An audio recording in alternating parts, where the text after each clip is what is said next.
할렐루야. 오늘도 예수 그리스도의 마음으로 살아가시길 축복합니다. 오늘 함께 보실 하나님의 말씀은 로마서 8장 12절에서 17절 말씀입니다. 로마서 8장 12절에서 17절 말씀입니다. 함께 합독하시겠습니다.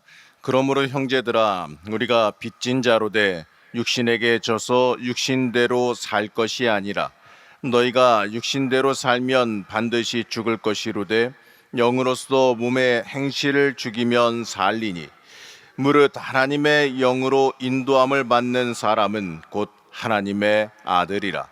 너희는 다시 무서워하는 종의 영을 받지 아니하고 양자의 영을 받았으므로 우리가 아빠 아버지라고 부르짖느니라.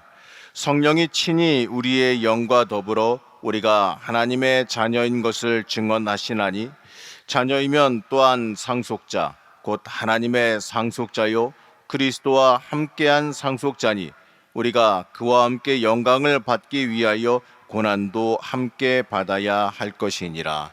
아멘. 하나님의 은혜와 평강이 함께 하시기를 축복합니다. 제 2차 세계대전을 끝나면서 당시 이 영국의 수상이던 윈스턴 처칠이 이 짧지만 아주 감동적인 연설을 했던 게 있습니다. 그런 연설을 마치면서 이렇게 말했는데요.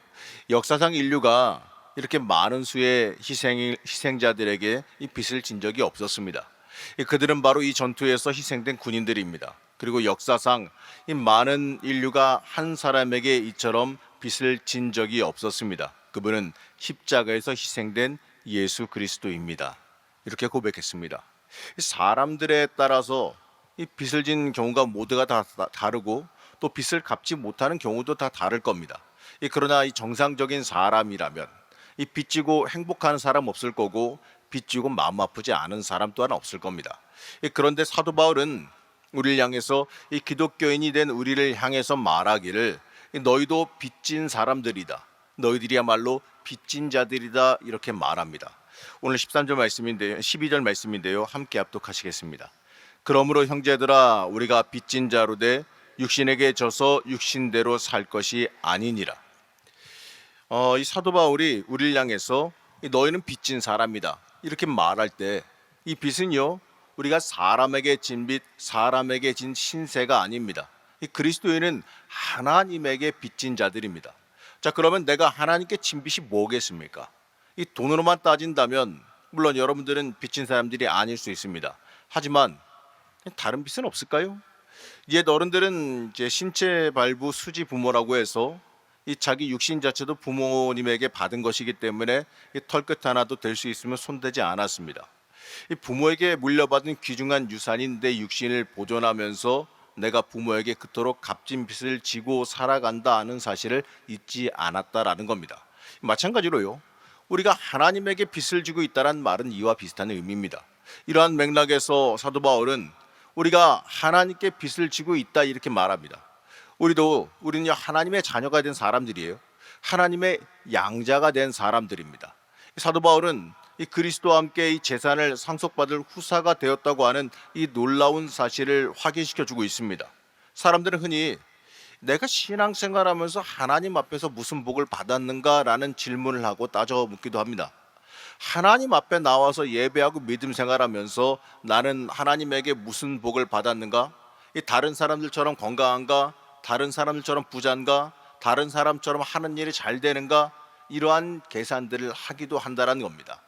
그러나 이 하나님 앞에서 하나님의 자녀가 되었다는, 다시 말해서요, 이 그 크신 하나님의 사랑과 이 크신 그 생명에 대한 빚은 이 생각조차 하지 않는 것이 때때로 안타깝기도 합니다.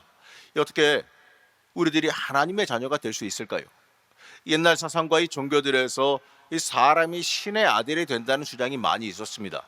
이 고대 그리스에서는 이 남보다 아주 이 초인적인 능력을 가진 사람들이 이 신의 자녀다 이렇게 생각을 했고, 이 중국 같은 경우에는 이 나라를 다스리는 임금이야말로 천자니 천왕이니 이러면서 신의 자녀다 이렇게 생각을 했어요. 여러분, 우리가 왕의 자손도 아니고요, 남들보다 월등히 뛰어난 신체적인 능력을 가진 것도 아닙니다. 그러나 우리에게 이 복음이 되는 것은요, 우리에게 그런 것 없어도 하나님의 자녀가 될 수 있다는 사실입니다. 바로 예수 그리스도 때문에 그렇습니다. 이 바울은 로마서 8장에서 이 논리를 아주 치밀하게 전개합니다. 바울은 사람의 종류를 육의 사람과 영의 사람으로 분류합니다. 이 영의 사람은 그 마음이 이 그리스도의 마음으로 바뀌어 있는 사람을 뜻해요. 그러한 사람이어야지만 이 그리스도의 사람이 되고 하나님께서 이 그리스도처럼 이 아들로 후손으로 후사로 삼으시는 은혜를 베풀어 주신다는 겁니다. 나 같은 인간도요, 이 그리스도처럼 하나님의 사랑과 생명을 나누어 받을 수 있다라는 겁니다. 이것이 제일 귀중하게 물려받은 건데 우리가 다른 것을 생각할 이유나 다른 뭐 그런 게 필요하겠습니까? 여러분, 하나님께서 여러분 사랑하신다라는데 그것 말고 더 받을 게 더 필요한 게 있으십니까? 하나님은 여러분 사랑하시고 여러분 붙잡고 계십니다. 그거 믿으시기 바랍니다. 우린 전에 육으로 살던 사람이었는데 이제는 우리의 신분이 영의 사람으로 바뀌었습니다. 이 전에는 이 종으로, 세상의 종으로, 이 죄의 종으로 살던 사람들인데 이제는 하나님의 자녀로, 하나님의 양자로 우리의 신분이 바뀌었습니다. 이 전에는 우리 마음만 가지고 내 멋대로 사던, 내 멋대로 살던 사람인데 십자가의 보혈로 인해서 이 그리스도의 마음으로 바뀐 사람으로 변해졌습니다. 바로 우리의 위치가 바뀌었다는 얘기예요. 우리가 잘 아는 영화 중에 여러분도 아실 텐데 이 벤허라고 하는 오래된 영화가 있습니다. 이 영화를 보게 되면요, 이 주인공이 이 노예로서 노를 줬다가 위기 상황 속에서 로마의 그 제독을 구하는 장면이 나옵니다. 그때 그의 신분이 노예 신분에서 그 자신이 생명을 구해준 제독의 양자로 바뀌게 됩니다. 그때 그의 모든 것이 다 변했어요. 그 삶 자체가 달라진 것을 보게 됩니다. 우리 그리스도인도요, 우리 그리스도인의 위치도 마치 그것과 같이 달라졌다는 거예요. 우리를 이 하나님의 아들과 딸의 자리에 앉혀주셨다는 겁니다. 이 하나님을 아버지로 부를 수 있다고 하는 그 놀라운 자리의 변화가 일어났어요. 그럼에도 불구하고 우리가 이 사실을 감격스럽게 생각하지 못하고 감격스럽게 간직하지 못하고 그로 인해서 우리가 기독교의 생명력이 죽어가고 있다는 걸 깨달아야 됩니다. 교회가 왜 힘이 없어지겠습니까? 내가 예수 그리스도의 자녀라는 것, 내가 하나님의 아들이라는 것, 내가 그의 양자가 되었다라는 것, 내가 죄에서 생명으로 죽음에서 생명으로 옮겨졌다란 그 사실을 잊고 살아가기 때문에 우리가 그 생명력을 잃어버리는 거 아니겠습니까? 우리에게 하나님을 아버지라고 부를 수 있다고 하는 이 놀라운 감격, 이것 말고는 다른 아무것도 필요하지 않다라고 하는 신앙의 고백, 믿음의 고백이 우리에게 있어야 됩니다. 그래서 바울은 그 감격을 표현해서요, 우리가 하나님을 아빠, 아버지라고 부를 수 있다라고 표현합니다. 자, 15절 말씀인데요, 우리 15절 말씀 함께 합독하시겠습니다. 너희는 다시 무서워하는 종의 영을 받지 아니하고 양자의 영을 받았으므로 우리가 아빠, 아버지라고 부르짖느니라.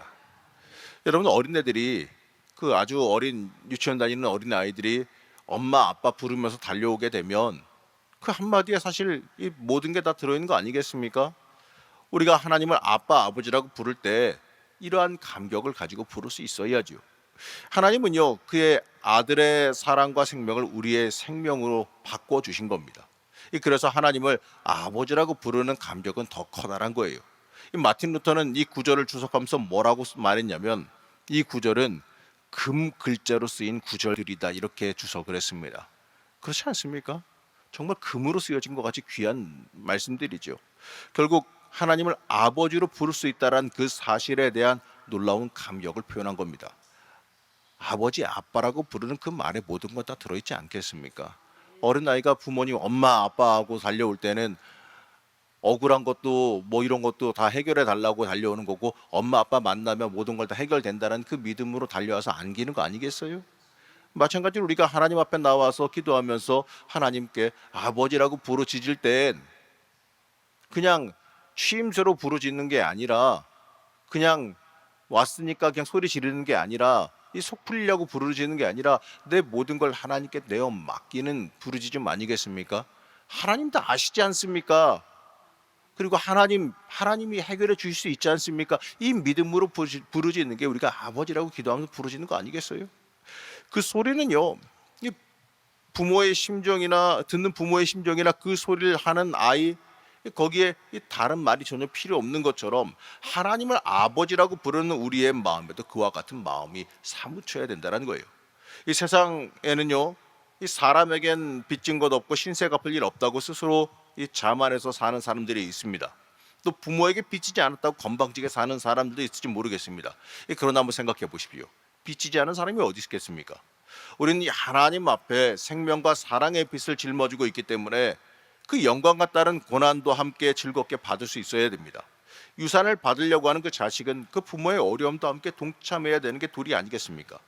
이 부모가 어렵게 피땀 흘려 일궈놓은 재산을 아무것도 안 하고 물려받으려고 하는 어리석은 자식이 없는 것처럼, 이 부모의 유산을 상속받기 원하는 자식은 그 부모의 괴로움도 함께 나눌 수 있어야겠지요. 자, 17절 말씀 함께 보시겠습니다. 함께 합독하시겠습니다. 자녀이면 또한 상속자 곧 하나님의 상속자요 그리스도와 함께한 상속자니 우리가 그와 함께 영광을 받기 위하여 고난도 함께 받아야 할 것이니라. 아멘. 이 하나님을 아버지라고 부를 수 있는 사람은 그 영광과 그 생명과 함께 그 고난도 달게 받을 수 있어야 된다, 이렇게 말씀합니다. 이 큰 빚을 탕감받은 사람이 더 많은 사랑을 받은 것처럼 하나님 앞에 내가 일생의 빚, 생명의 빚, 사랑의 빚을 지고 있다고 하는 것을 깨달으면 깨달을수록 나에게 빚진 자들도 용서하며 살아갈 수 있는 참된 그리스도인 될 수 있다는 겁니다. 사랑하는 성도 여러분, 우리는 하나님의 빚진 자입니다. 이 하나님의 빚진 자로서 그 빚을 갚으려고 노력하는 삶을 살아갈 수 있어야 돼요. 물론 우리의 힘과 능력으로 절대로 다 갚을 수는 없을 겁니다. 하지만 이 빚진 자로서 그에 맞는 삶, 그 빚을 갚기 위해서 노력하는 하나님의 사람으로 합당하게 살기 위한 그 삶은 우리가 살아가야 됩니다. 그것이 바로 우리의 삶 속에서 하나님의 뜻을 지켜 행하며 살아가는 일입니다. 이웃을 사랑하고 하나님 명령 지키며 말씀대로 살아가는 일이죠. 하나님의 영광을 위해서 애쓰고 노력하는 삶을 우리가 살아가야 한다는 겁니다. 우리가 또한 그러한 삶을 살아갈 때 우리가 하나님의 기쁨이 되어질 거고요. 이 다윗과 같이 하나님 마음에 합한 자, 하나님 보시기에 하나님 마음을 시원하게 만들어주는 자, 또 하나님 보시기에 참 보기 좋았더라라고 하나님께서 기뻐하시는 주의 자녀가 될 것입니다. 그렇기 때문에 우리가 그렇게 되어질 때 하나님의 자녀이자 상속자로서 받아 누릴 축복을 우리가 받아 누리게 될 것입니다. 여러분, 하나님의 자녀이자 상속자입니다. 여러분 잊지 마시기 바랍니다. 하나님의 자녀이자 여러분은 상속자예요. 하나님께서 주실 복을 받아 누릴 사람들입니다. 그리고 여러분은 이미 예수 그리스도 인하여 세상에서 받을 수 없는 놀라운 복을 받아 누리고 있는 사람들입니다.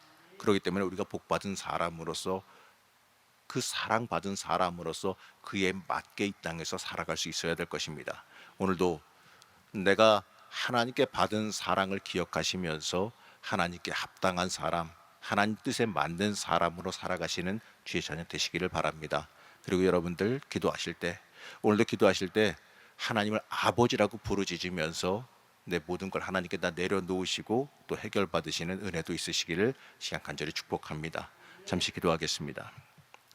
우리를 위해 이 모든 것을 아낌없이 내어주신 사랑의 하나님, 우리의 아버지가 되어주심에 감사드립니다.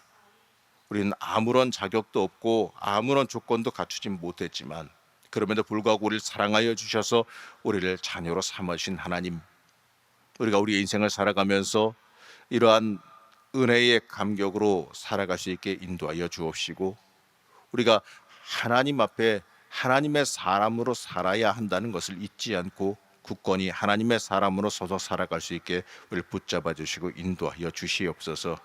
우리가 이 땅 살면서 받은 은혜를 귀하게 여기고 우리가 받은 그 은혜를 실천하며 살아가는 주의 자녀들이 되게 허락하여 주시옵소서. 하나님, 오늘 시간도 기도할 때에 함께 하시고 우리를 붙잡아 주시고 해결해 주시는 그 하나님의 은혜를 기억하게 하여 주옵시고, 또 하나님 앞에 아버지라 부르짖으며 모든 문제 내려놓는 주의 자녀, 영의 자녀, 하나님의 온전한 자녀가 되어지게 허락하여 주시옵소서. 오늘도 붙잡아 주시고 역사의 실절로 믿사오며 예수님의 이름으로 간절히 기도드렸습니다. 아멘.